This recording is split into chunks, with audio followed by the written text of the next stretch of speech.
وجعلنا من بين أيديهم سدا ومن خلفهم سدا فأغشيناهم فهم لا يبصرون۔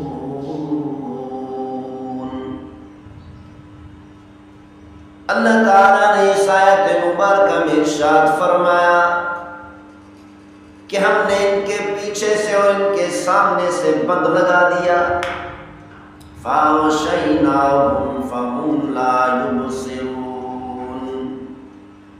اللہ تعالیٰ نے فرمایا کہ ہم ان کو اندھا کر دیں گے کہ یہ دیکھ بھی نہیں سکیں گے۔ اسلام نے پیش قدمی کرنے کا حکم دیا ہے، پہل کرنے کا حکم فرمایا ہے۔ یہ کہنا کہ اسلام نے پہل کرنے کی اجازت نہیں دی یا پہل کرنے کا حکم نہیں کیا، یہ غور طلب بات ہے، اس میں مزید غور کرنے کی ضرورت ہے۔ صحابہ کرام کے دور کو دیکھو، صدیق اکبر رضی اللہ تعالیٰ عنہ کا دور ہے، فاروق اعظم رضی اللہ تعالیٰ عنہ کا دور ہے کہ جب مسلمانوں نے صحابہ کرام رضی اللہ اجمعین نے مختلف ممالک پر پیش قدمی کی، کوئی حملہ نہیں کیا تھا، انہوں نے کوئی فوج کشی نہیں کی تھی، بلکہ صحابہ کرام رضی اللہ اجمعین نے خود پیش قدمی کی تھی، خود پہل کی تھی، پہل کر کے ان پر حملہ کیا۔ کیا مقصد تھا؟ کہ اس پوری روئے زمین کے اندر عدل و انصاف کو پھیلایا جائے، اس پوری روئے زمین کے اندر انصاف کو پھیلایا جائے، اس پوری روئے زمین کے اندر سے ظلم و ستم کا خاتمہ کر دیا جائے۔ الحمدللہ الحمدللہ وکفی والصلاة والسلام علی عبادہ الذین اصطفی خصوصا علی سید الرسل محمد المصطفى وعلى آله المجتبى وعلى أصحابه الأتقياء والأصفياء، اما بعد۔ ابو داؤد کی روایت ہے، حضرت علی رضی اللہ تعالی عنہ نے اس روایت میں بیان فرمایا کہ امام مہدی علیہ السلام حضرت حسن رضی اللہ تعالی عنہ کی اولاد سے ہوں گے۔ عن نبی اسحاق قال قال علی رضی اللہ عنہ ونظر الى ابنه الحسن۔ حضرت ابو اسحاق رحمۃ اللہ علیہ سے روایت ہے، انہوں نے فرمایا حضرت علی رضی اللہ تعالیٰ عنہ نے اپنے بیٹے حضرت حسن رضی اللہ تعالیٰ عنہ کو دیکھتے ہوئے ارشاد فرمایا، ان ابنی ھذا سید کما سماه رسول اللہ صلی اللہ علیہ وسلم۔ حضرت علی رضی اللہ تعالیٰ عنہ نے ارشاد فرمایا، یہ میرا بیٹا حسن سردار ہے، جیسا کہ اللہ کے رسول صلی اللہ علیہ وسلم نے میرے اس بیٹے حسن کو سردار فرمایا۔ وَسَيَخْرُجُ مِن صُلْبِهِ رَجُلٌ يُسَمَّى بِاسْمِ نَبِيِّكُمْ۔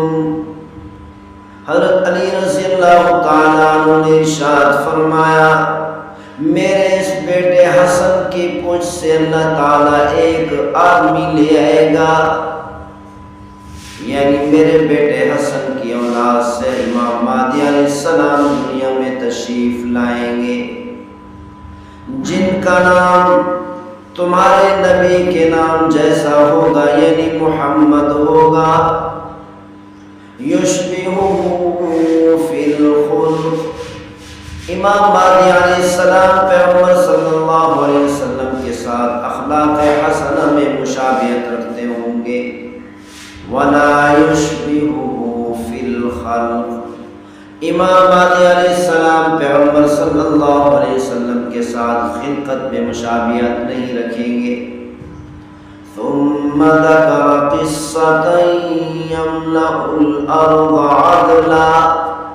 حضرت علی رضی اللہ تعالیٰ عنہ نے امام مہدی علیہ السلام کا پورا واقعہ بیان کرتے ہوئے فرمایا کہ امام مہدی علیہ السلام قرب قیامت میں تشریف لائیں گے، کافروں کے خلاف جنگیں لڑیں گے، کئی لشکر امام مہدی علیہ السلام کے ساتھ شریک ہوں گے۔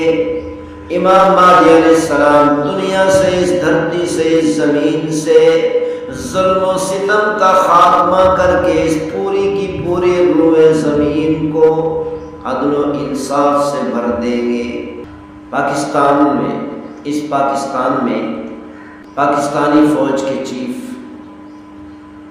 نے اس آپریشن کا نام بنیان مرصوص رکھا، یعنی بڑی مضبوط بنیاد، بڑا بہترین نام رکھا۔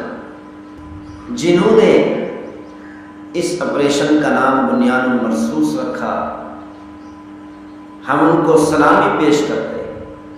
اسلام عدل و انصاف کا مذہب ہے، اسلام محبت سکھاتا ہے، عدل و انصاف کرنا سکھاتا ہے، حسن اخلاق سکھاتا ہے۔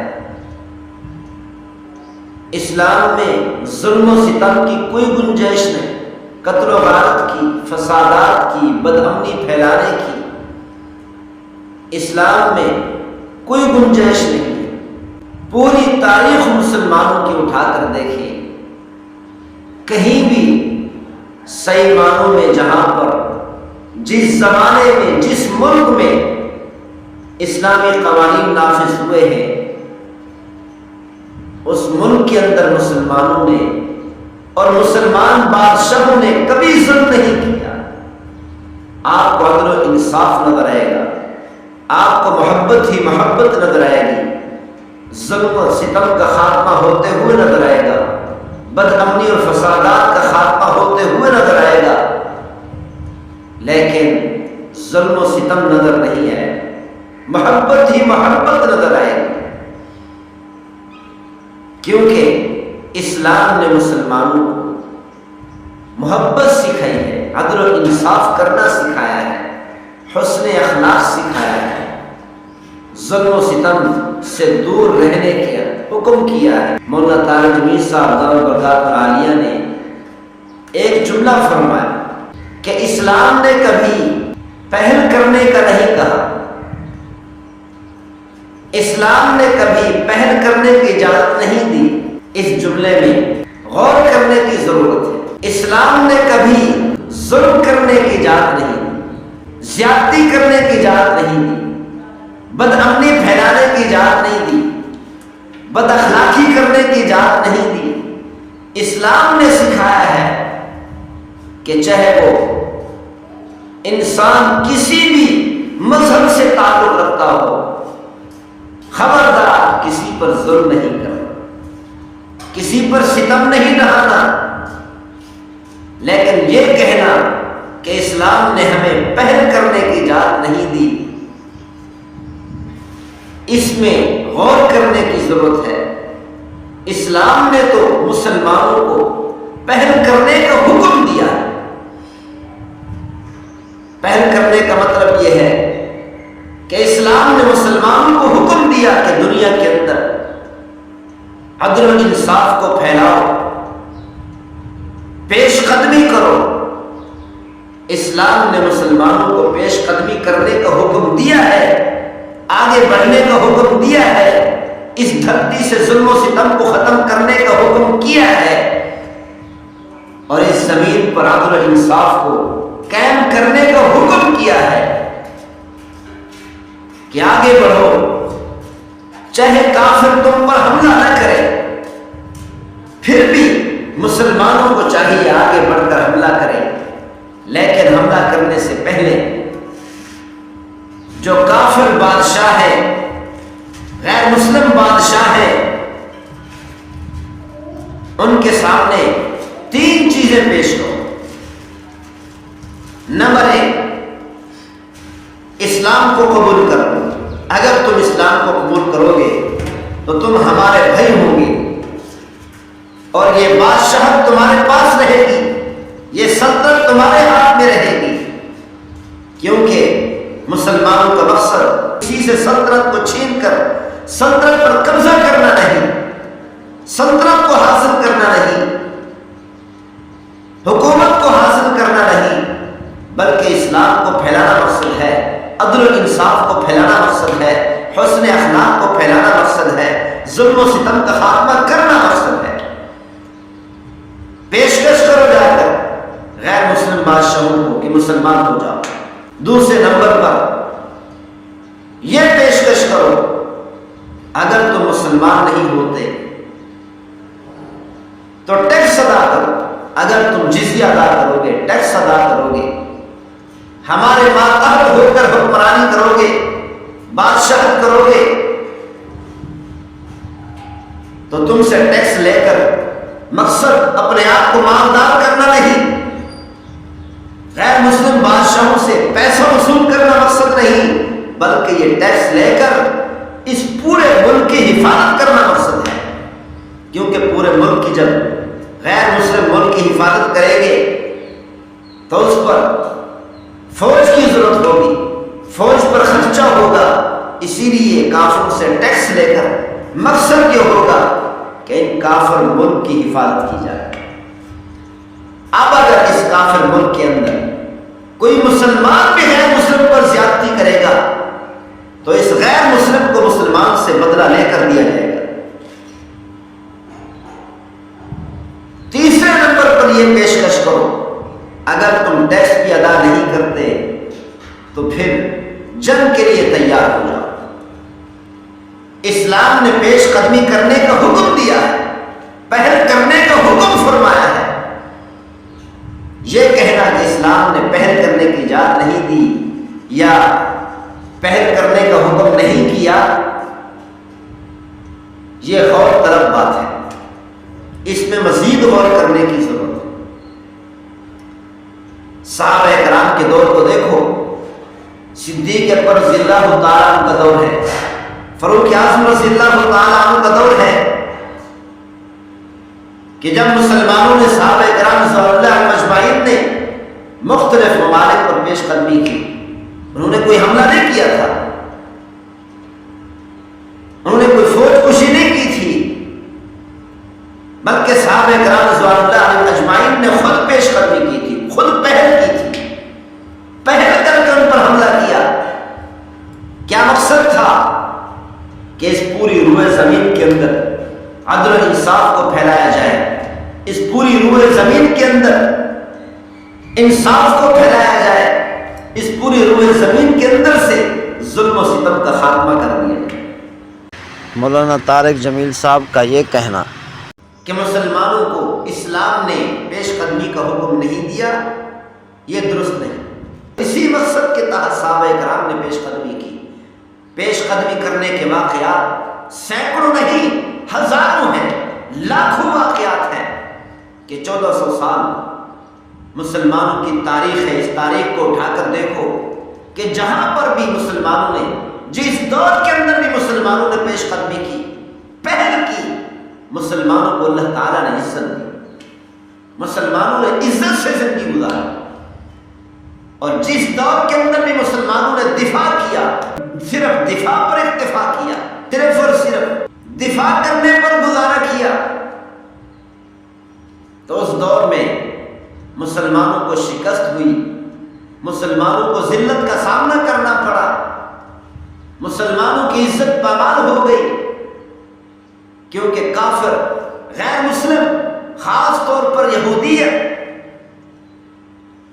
یہ مسلمانوں کے خلاف رہی۔ مسلمانوں نے پیش قدمی چھوڑ دی، جب مسلمانوں نے جس دور میں پہل کرنا چھوڑ دیا تو کافروں نے آگے بڑھ کر مسلمانوں پر پیش قدمی کی، مسلمانوں پر ظلم و ستم ڈھایا۔ جس دور کے اندر بھی مسلمانوں نے پیش قدمی کی تو کافروں کو، غیر مسلموں کو، یہودیوں کو اپنی ہی جان کے لانے پڑ گئے، اپنی ہی جان کی حفاظت کرنی پڑ گئی۔ وہ پوری زندگی اسی کوشش میں رہتے تھے، اسی فکر میں رہتے تھے کہ کس طریقے سے مسلمانوں سے جان بچائی جائے، کس طریقے سے مسلمانوں سے اپنی حکومت کو بچایا جائے، اور جب مسلمان پیش قدمی چھوڑ دیتا تھا تو وہ ظلم ستم پر آ جاتے تھے، مسلمانوں پر ظلم کرنا شروع کر دیتے تھے، مسلمانوں کی عزت کا خاتمہ ہو جایا کرتا تھا۔ ہارون رشید بادشاہ کا دور ہے، ان کے بارے میں آتا ہے کہ اللہ تعالیٰ نے ان کو بڑی عزت عطا کی تھی۔ کیوں؟ اس لیے کہ کئی سال تک ہارون رشید بادشاہ گھوڑے سے نہیں اترا، ایک طرف سے پیش قدمی کر کے آتا، جنگ کر کے آتا، دوسری طرف پیش قدمی کرنے کے لیے چلا جاتا، دوسری طرف جنگ کرنے کے لیے چلا جاتا، وہاں سے جنگ کر کے واپس آتا، تیسری طرف چلا جاتا۔ اس طریقہ سے پوری زندگی ہارون رشید نے جنگوں میں گزار دی۔ تو اللہ تعالیٰ نے ہارون رشید کو، اس وقت کی حکومت کو، اس وقت کے حاکم کو اللہ تعالیٰ نے ایسی عزت عطا کی تھی کہ آدھی دنیا پر تقریباً ہارون رشید کو اللہ تعالیٰ نے بادشاہ عطا کر دیا، اور دنیا کے بڑے بڑے کافر بادشاہ ہارون رشید کا نام سن کر کانپتے تھے، ہارون رشید سے خوفزدہ تھے، کیونکہ ہارون رشید کا مقصد اس زمین کے اوپر عدل و انصاف کو قائم کرنا تھا۔ یہی وجہ ہے ہارون رشید علماء کرام کی بات سنا کرتا تھا، علماء کرام کی محفل لگایا کرتا تھا، علماء کرام کی مجالس کے اندر بیٹھا کرتا تھا۔ ایک مرتبہ ہارون رشید کی مجلس لگی ہوئی ہے، اور ہارون رشید کی مجلس میں اکثر علماء ہوا کرتے تھے، اولیاء اللہ ہوا کرتے تھے، کیونکہ ہارون رشید علماء کرام سے بہت محبت کیا کرتا تھا۔ ہارون رشید کی مجلس لگی ہوئی ہے کہ ایک چور کو پکڑ کر لایا گیا۔ ہارون رشید نے علماء کرام سے پوچھا، علماء کرام کیا فتویٰ دیتے ہیں، کیا حکم صادر فرماتے ہیں اس چور کے بارے میں؟ تو ایک عالم نے کہا، اگر اس نے چوری کی بغیر کسی ضرورت، اس کی ضروریات پوری تھی، اس کو مال کی، پیسے کی ضرورت نہیں تھی، اس پر فقر و فاقہ نہیں تھا، اس پر بھوک نہیں تھی، پھر اس نے چوری کی، اس عالم نے کہا ہارون رشید بادشاہ سلامت، اس کا ہاتھ کاٹ دیا جائے۔ اگر اس آدمی نے ضرورت کی وجہ سے، کہ اس پر فقر و فاقہ تھا، فقر و فاقہ سے تنگ آ کر، سخت ضرورت کی وجہ سے، بھوک کی شدت کی وجہ سے اس نے چوری کی، تو پھر میرا فتویٰ یہ ہے کہ وقت کے بادشاہ کا سر قلم کر دیا جائے۔ ہارون رشید کے سامنے اس عالم نے ہارون رشید سے خطاب کرتے ہوئے کہا، کیوں؟ اس لیے کہ بادشاہ وقت پر لازم ہے، واجب ہے کہ اپنے رعایا میں سے ہر ایک کی ضرورت کو پورا کرے، کہ کہیں اس کے عوام میں سے کوئی ایک شخص بھی فقر و فاقہ میں مبتلا نہ ہو، بھوک میں مبتلا نہ ہو، پریشانی میں مبتلا نہ ہو، اور روزی کی تنگی میں مبتلا نہ ہو۔ اگر بادشاہ نے اس کا خیال نہ کیا تو پھر میرا فتویٰ یہ ہے کہ اس بادشاہ کا سر قلم کر دیا جائے۔ تو مقصد یہ ہے، یہ ساری باتیں کرنے کا، ملک کے شام کو صحابہ کرام نے فتح کیا، روم کو فتح کیا، ایران کو فتح کیا، اس وقت کی بڑی بڑی سپر پاور طاقتوں کو، جو دنیا کے اندر بڑی سپر پاور طاقت کی حیثیت حاصل تھی، جن ملکوں کو، ان ملکوں کو صحابہ کرام نے فتح کیا۔ تو صحابہ کرام نے پیش قدمی کر کے، پہل کر کے فتح کیا ہے، کوئی انہوں نے مسلمانوں پر حملہ نہیں کیا تھا کہ مسلمانوں نے حملے کا جواب دیا۔ تو ان تمام تاریخی واقعات سے، صحابہ کرام کے عمل سے ثابت ہے کہ مسلمانوں پر لازم ہے پیش قدمی کرنا۔ جیسا کہ آج کل مسلمان صرف دفاع پر اکتفا کر رہے ہیں، یہی وجہ ہے مسلمان ذلت کا سامنا کر رہے ہیں، اپنے ہی ملک میں رہ کر ذلت کا سامنا کر رہے ہیں، اپنے ہی ملک پاکستان میں رہ کر آزادی سے نہیں رہ سکتے، آزادانہ زندگی نہیں گزار سکتے، بلکہ پورا ملک کافروں کا غلام بن کر رہ گیا۔ اس کی وجہ صرف یہی ہے کہ مسلمان آج دفاع پر اکتفا کر رہا ہے، پیش قدمی نہیں کر رہا۔ اگر مسلمان پیش قدمی کرتے تو کافروں کو اپنی جان بچانے کی فکر ہوتی، اپنا ملک بچانے کی فکر ہوتی، مسلمانوں پر ظلم کرنے کا خیال تک بھی نہ ہوتا۔ کافروں کے پاس مسلمانوں پر ظلم کرنے کی جرأت تب ہوتی ہے کہ جب مسلمان دفاع کرنا شروع کر دیتا ہے اور مسلمان پیش قدمی چھوڑ دیتا ہے۔ اب کافروں کو مسلمانوں سے کوئی خطرہ نہیں، اسی لیے کافر غیر مسلم یہودیت مسلمانوں کے خلاف سوچتے ہیں، مسلمانوں کو ذلیل کرنے کی سوچتے ہیں، مسلمانوں کو ختم کرنے کی سوچتے ہیں۔ جیسا کہ آج اسرائیل کے اندر مسلمانوں پر ظلم و ستم کیا جا رہا ہے، کشمیر کے اندر ظلم و ستم کیا جا رہا ہے۔ تو بہرحال یہ کہنا کہ مسلمانوں کو اسلام نے پیش قدمی کا حکم نہیں دیا، یہ درست نہیں۔ ہاں یہ ہے کہ اسلام نے مسلمانوں کو حکم دیا کہ کسی پر ظلم نہ کریں، بد امنی کا خاتمہ کریں، فسادات کا خاتمہ کریں، اس دھرتی پر، اس زمین پر عدل و انصاف کو رائج کریں، قائم کریں۔ وَجَعَلْنَا مِن بَيْنِ أَيْدِيهِمْ سَدًّا وَمِنْ خَلْفِهِمْ سَدًّا فَأَغْشَيْنَاهُمْ فَهُمْ لَا يُبْصِرُونَ۔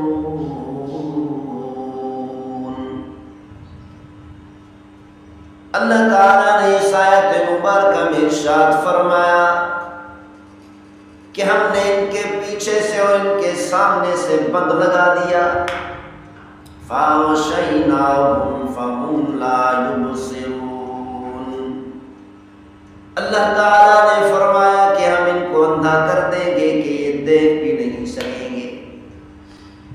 محمد صلی اللہ علیہ وسلم نے اس آیت مبارکہ کی تلاوت کرتے ہوئے زمین سے ایک مٹی کی مٹھی اٹھائی اور پھینک دی کافروں کی طرف، تو اللہ تعالیٰ نے ایک مٹی کی مٹھی کے ذریعہ سے ان تمام کے تمام کافروں کو اندھا کر دیا۔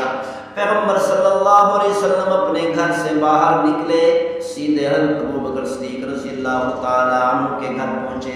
وہاں سے پیغمبر صلی اللہ علیہ وسلم نے ہجرت کا سفر شروع کر دیا۔ غار ثور کے اندر 3 دن اور 3 راتیں گزار دی۔ بڑے بڑے بادشاہ دنیا میں آئے ہیں،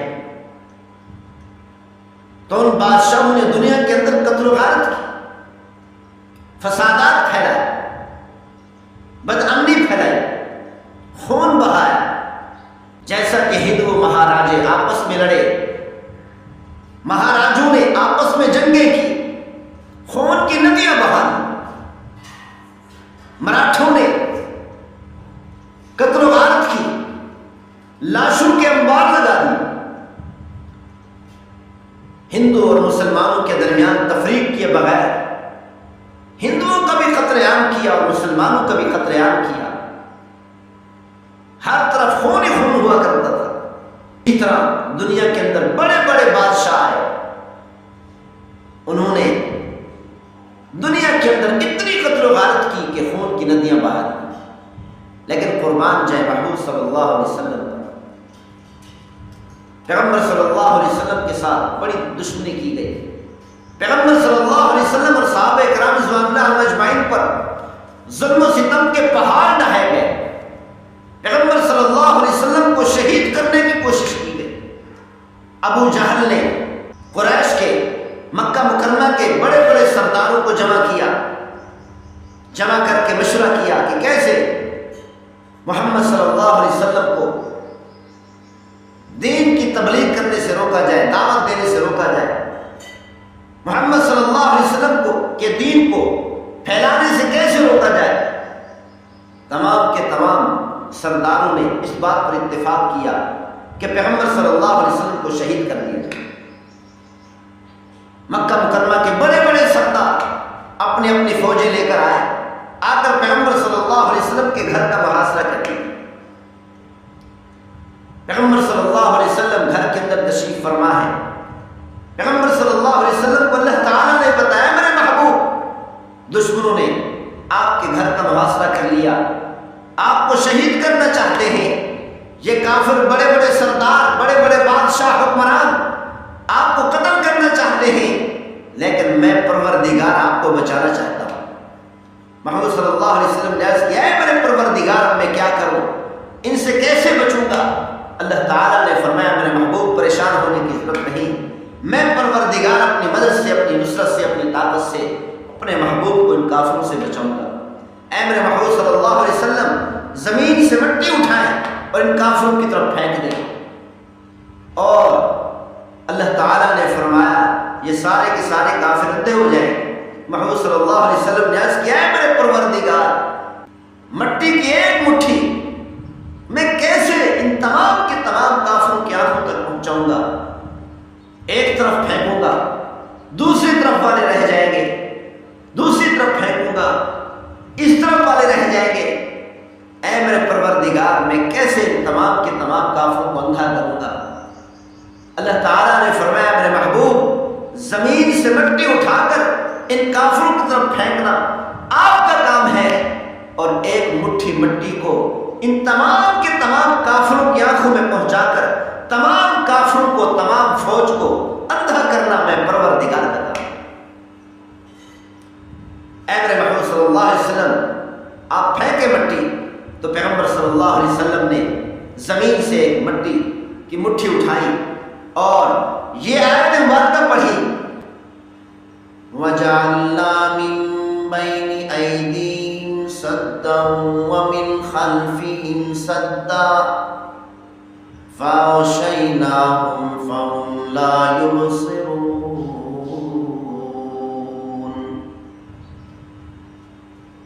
اللہ تعالیٰ نے اس آیت مبارکہ میں ارشاد فرمایا کہ ہم نے ان کے پیچھے سے اور ان کے سامنے سے بند لگا دیا، فَأَغْشَيْنَاهُمْ فَهُمْ لَا يُبْصِرُونَ۔ اللہ تعالیٰ نے فرمایا کہ ہم ان کو اندھا کر دیں گے کہ یہ دیکھ بھی نہیں سکیں گے۔ محمد صلی اللہ علیہ وسلم نے اس آیت مبارکہ کی تلاوت کرتے ہوئے زمین سے ایک مٹی کی مٹھی اٹھائی اور پھینک دی کافروں کی طرف، تو اللہ تعالیٰ نے ایک مٹی کی مٹھی کے ذریعہ سے ان تمام کے تمام کافروں کو اندھا کر دیا۔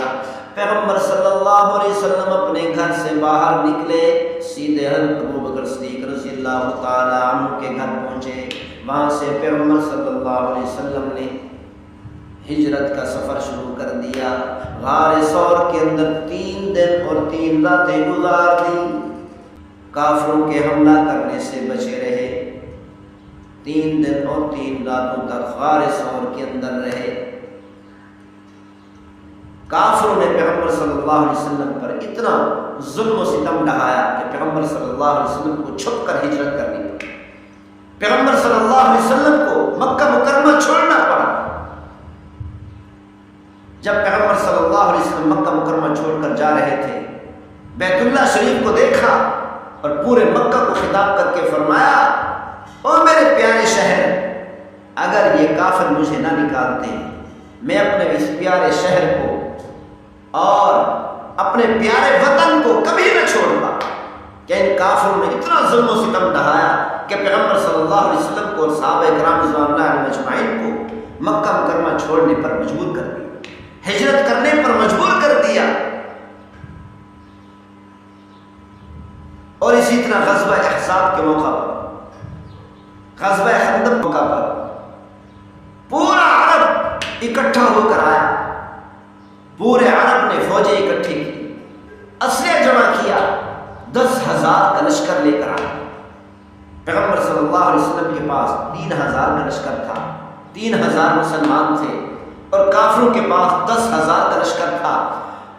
پیغمبر صلی اللہ علیہ وسلم کے صحابہ کے پاس، پیغمبر صلی اللہ علیہ وسلم کی فوج کے پاس اسلحہ نہیں تھا، کھانے پینے کا ساز و سامان نہیں تھا کہ خندق کے موقع پر صحابہ کرام خندق کھود رہے تھے۔ خندق کھودتے کھودتے بھوک لگی، صحابہ کرام نے اپنے پیٹ پر پتھر باندھ لی۔ ایک صحابہ نے آ کر عرض کی یا رسول اللہ، اپنے پیٹ سے کپڑا اٹھا کر دکھایا، یا رسول اللہ دیکھو میں نے بھوک کی شدت کی وجہ سے کئی دنوں سے کھانا نہیں کھایا، بھوک کی شدت کی وجہ سے اپنے پیٹ پر پتھر باندھا ہوا۔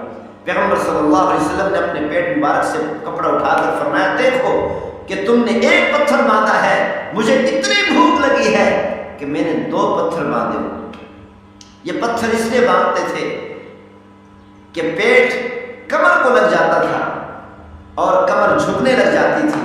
پتھر باندھ لیتے تھے کہ کہیں بھوک کی شدت کی وجہ سے، پیٹ کے کمر کو لگ جانے کی وجہ سے کہیں کمر نہ جھک جائے، اسی لیے پتھر باندھ لیا کرتے